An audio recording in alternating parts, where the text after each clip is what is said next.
নমস্কার, আমি ডক্টর শুভাশিস সমাজদার। আমি কনসালটেন্ট গাইনোকোলজিস্ট এবং রোবটিক সার্জন। নাও এন্ডোমেট্রিওসিস রোগটা নিয়ে আপনারা সকলেই শুনেছেন এবং আজকাল এন্ডোমেট্রিওসিস ইনসিডেন্স খুবই বেড়ে চলেছে। পার্টিকুলারলি ইয়াঙ্গার এজ বা রিপ্রোডাক্টিভ এজ গ্রুপের এটা ইনসিডেন্স খুবই বেশি। আজকে আমরা এন্ডোমেট্রিওসিস নিয়ে একদমই ডিটেল আলোচনা করব না।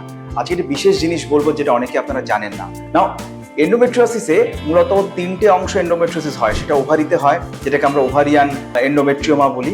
অনেক সময় পেরিটোনিয়ামে হয়, যেটাকে আমরা পেরিটোনিয়াল এন্ডোমেট্রিওসিস বলি, এবং কিছু কিছু ক্ষেত্রে আমরা অনেক সময় ডিপলিও পাই, যেটাকে আমরা ডিআইই বলি। নাও যেটা আমরা বলতে চাইছি যে পেশেন্ট যখন এন্ডোমেট্রিওসিস ডিটেক্টেড হয় তখন প্রপার এন্ডোমেট্রিওসিস চিকিৎসা করেন এরকম ডক্টরের কাছে যাওয়া উচিত। বিকজ এই ডিজিজটি কিন্তু অন্য ডিজিজের থেকে খুব ডিফারেন্ট ভাবে বিহেভ করে। না পার্টিকুলারলি যদি কোনো কারণে ওভারিতে এন্ডোমেট্রিওমার অপারেশনের প্রয়োজন হয়, বা ধরুন পেশেন্টের খুব লং স্ট্যান্ডিং পেন হচ্ছে যেটা ডিপ ইনফিল্ট্রেটিং এন্ডোমেট্রিওসিসের জন্য হচ্ছে, এই ধরনের অপারেশন কিন্তু একটু ডিফারেন্ট বল গেম। এবং সেই অপারেশন যদি সঠিকভাবে না করা হয়ে থাকে বা আমরা যদি সঠিক পদ্ধতি অবলম্বন না করি, তাহলে পেশেন্টের সিমটম কিন্তু কখনোই কমবে না।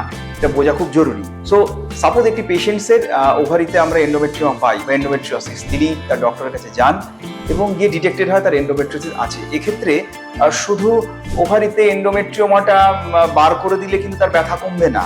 সো এক্ষেত্রে ব্যথার কারণ হচ্ছে এন্ডোমেট্রিওসিস রোগটার নেচার। এই রোগটা কিন্তু শুধু এক জায়গাতে হয় না, ও পেটের মধ্যে অনেক জায়গাতেই ছড়িয়ে থাকে। তো সেক্ষেত্রে আমাদেরকে যেটা বুঝতে হবে, যখন আমরা এই ডিজিজটির কারণে অপারেশনের প্রয়োজন হচ্ছে তখন সব জায়গায় যেখানে যেখানে এন্ডোমেট্রিওসিস ছড়িয়েছে সেই অংশগুলো যেন আমরা প্রপারলি এক্সারসাইজ করি।